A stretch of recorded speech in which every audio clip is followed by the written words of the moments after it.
Many tourists to Thailand will likely at some point be faced with an animal dealer approaching you to ask for a photo with a baby gibbon, a slow loris, macaques, or many other different types of animals in exchange for money for that photo.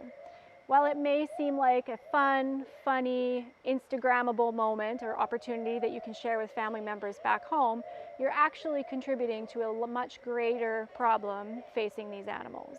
What you don't see is the horrifying behind the scenes for that animal and how they ended up where they are, regardless of how cute, cuddly, or happy they look in that current moment. Wildlife tourism is big business, and by having your photo taken with any of these animals, you are supporting the illegal wildlife trade, as well as participating in an unspeakable act of animal cruelty and suffering. Where there is demand, there will certainly be supply, and you will be encouraging poachers to continue to go out into the forest to illegally obtain baby gibbons, removing them from their family units in unspeakably horrific ways in order for them to be a part of the tourism industry. It is estimated that for every illegally captured gibbon, a minimum of 3 to 5 other gibbons are killed in the process. Generally the mother, as well as any other family members that may be in the vicinity.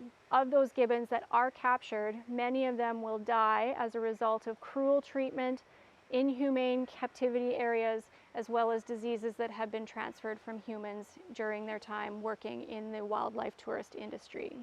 As tourists, it is our responsibility to ensure we take the time to seek out activities and events that are ethically sound.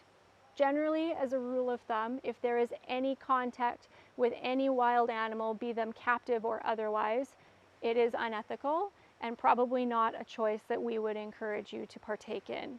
And if you do see these events happening around Thailand, you are encouraged to report them so that we can try to stop this practice from happening right from the get-go. Not only are gibbons sold into the tourist trade, but there's also a high demand on the illegal pet trade market for them as well. As babies, they're really cute, they're really cuddly, they're really snuggly, but once they hit sexual maturity, things tend to change. They become aggressive, they become territorial, and their singing voices come to full maturity, which makes them a bit of a burden to not only the owners, but also the neighboring communities around them.